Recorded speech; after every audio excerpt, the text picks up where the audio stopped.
Halo, selamat sore. Perkenalkan, kami dari kelompok 1 yang beranggotakan saya Saidatun Nizmah dengan NIM 20101313200002. Saya Muhammad Warul Fahmi dengan NIM 20101312100007. Saya Wahid Dirhamna dengan NIM 201013111100005.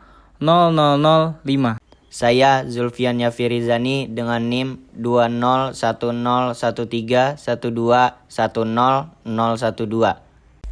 Dalam video ini, kami akan menjelaskan tentang komputer dan pengguna, serta struktur komputer. Komputer berasal dari bahasa Latin, yaitu komputer, yang mengandung arti menghitung. Karena luasnya bidang garapan ilmu komputer, para pakar dan peneliti sedikit berbeda dalam mendefinisikan terminologi komputer. Menurut Hemesser, komputer adalah mesin penghitung elektronik yang cepat dan dapat menerima informasi input digital, kemudian memprosesnya sesuai dengan program yang tersimpan di memorinya, dan menghasilkan output berupa informasi. Pada dasarnya, sebuah komputer adalah alat yang mengolah simbol-simbol, baik berupa angka, kode huruf, maupun kombinasinya. Simbol-simbol dimasukkan oleh manusia ke dalam komputer melalui alat input yang mengolahnya melalui cara-cara tertentu, yang dapat dibedakan menjadi cara analog dan digital. Pengguna. Menurut KBBI, pengguna adalah orang yang menggunakan, yaitu manusia. Pada awalnya, dalam konsep sistem informasi tradisional, manusia merupakan komponen utama dalam mengolah data menjadi informasi. Kapasitas manusia dalam menerima masukan dan menghasilkan keluaran adalah terbatas. Dunia menyediakan lebih banyak masukan daripada yang dapat diterima oleh sistem pengolah manusia. Manusia mengurangi masukan ini sampai batas jumlah yang dapat diatasi melalui suatu proses penyaringan atau seleksi. Digunakannya komputer dalam sebuah sistem informasi menutupi kekurangan-kekurangan manusia dalam melakukan pengelolaan data menjadi informasi. Pemakaian komputer memiliki beberapa keunggulan, di antaranya adalah 1. Tingkat akurasi informasi yang dihasilkan cukup tinggi. 2. Efisiensi sumber daya manusia. Dan 3. Kemudahan berinteraksi dengan penggunanya. Interaksi antar komputer dan pengguna. Interaksi adalah suatu jenis tindakan atau aksi yang terjadi sewaktu dua atau lebih objek mempengaruhi atau memiliki efek satu sama lain. Interaksi manusia dengan komputer adalah sebuah hubungan antara manusia dan komputer yang mempunyai karakteristik tertentu untuk mencapai suatu tujuan tertentu, dengan menjalankan sebuah sistem yang bertopengkan sebuah antarmuka atau interface. Ketika seseorang bekerja dengan sebuah komputer, secara disadari atau tidak, dia melakukan interaksi dengan komputer dengan menggunakan cara-cara tertentu. Interaksi terjadi ketika pengguna memasukkan data yang kemudian akan ditanggapi oleh komputer dengan menampilkan suatu keluaran ke layar tampilan atau ke pencetak.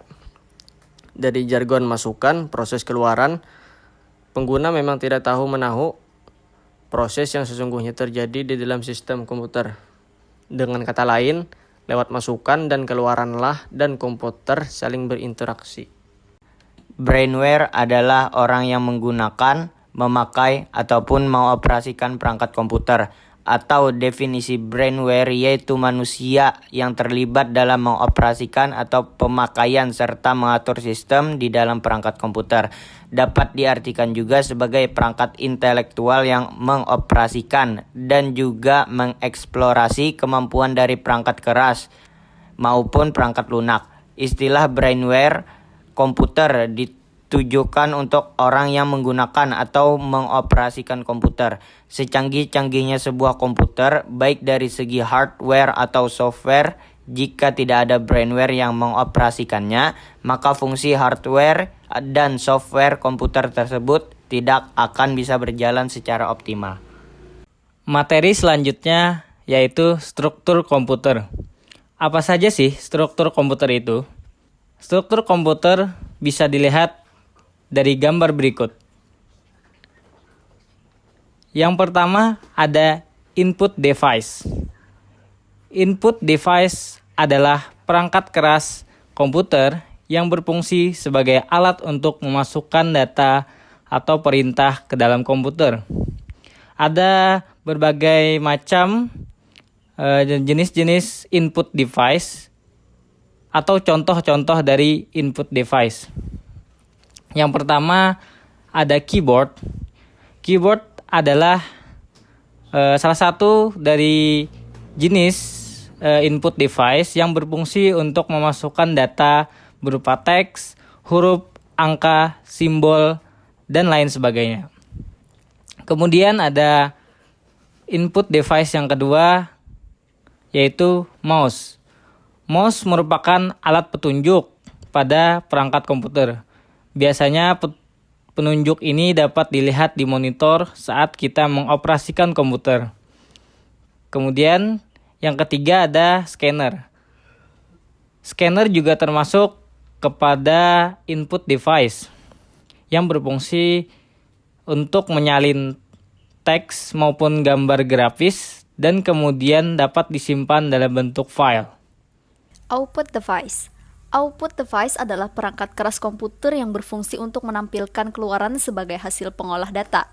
Keluaran data berupa hard copy, soft copy, atau berupa audio. Yang pertama, monitor. Monitor adalah perangkat keras berjenis output yang digunakan untuk menerjemahkan data digital sehingga menghasilkan informasi yang dibutuhkan oleh pengguna. Yang kedua, proyektor.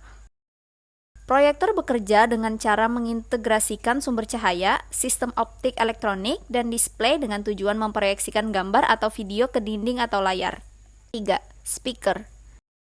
Speaker pun termasuk perangkat output yang fungsinya untuk menghasilkan suara dari komputer. Dan yang terakhir, printer. Perangkat keras berjenis output untuk mencetak file misalnya foto digital menjadi foto kertas. Input atau output port. Input atau output port adalah bagian penghubung.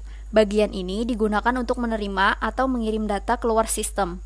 Peralatan input dan output di atas terhubung melalui port ini. Selanjutnya, CPU atau Central Processing Unit adalah otak sistem komputer yang memiliki dua bagian fungsi operasional, yaitu ALU atau Arithmetic Logic Unit sebagai pusat pengolahan data dan CU atau Control Unit sebagai pengontrol kerja komputer. Memori.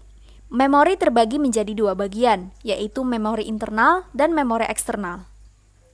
Memori internal berupa RAM atau Random Access Memory yang berfungsi untuk menyimpan program yang kita olah untuk sementara waktu. Dan memori eksternal berupa ROM atau Read-Only Memory, yaitu memori yang hanya bisa dibaca dan berguna sebagai penyedia informasi pada saat komputer pertama kali dinyalakan. Struktur komputer selanjutnya yaitu data bus. Data bus adalah jalur-jalur perpindahan data antar modul dalam sistem komputer. Karena pada suatu saat tertentu masing-masing saluran hanya dapat membawa 1 bit data, maka jumlah saluran menentukan jumlah bit yang dapat ditransfer pada suatu saat. Lebar data bus ini menentukan kinerja sistem secara keseluruhan. Sifatnya bidireksional, artinya CPU dapat membaca dan menerima data melalui data bus ini. Data bus biasanya terdiri atas 8, 16, 32, atau 64 jalur paralel. Address bus. Address bus adalah sebuah alamat di dalam komputer yang menandakan lokasi sumber atau tujuan pada proses transfer data. Pada jalur ini, CPU akan mengirimkan alamat memori yang akan ditulis atau dibaca. Address bus biasanya terdiri atas 16, 20, 24, atau 32 jalur paralel. Selanjutnya yaitu control bus. Control bus adalah sistem kontrol yang digunakan untuk mengontrol penggunaan dan akses ke data bus dan address bus. Selanjutnya, penutup. Kesimpulan. Komputer adalah alat yang mengolah simbol-simbol baik yang berupa angka, kode huruf, maupun kombinasinya. Sedangkan pengguna adalah orang yang menggunakan. Simbol-simbol dimasukkan oleh manusia ke dalam komputer melalui alat input, yang mengelolanya melalui cara tertentu, yang dapat dibedakan menjadi cara analog dan digital.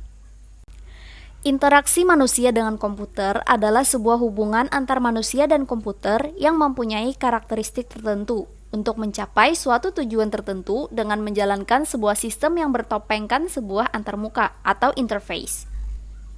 Struktur komputer yaitu 1. Input device, 2.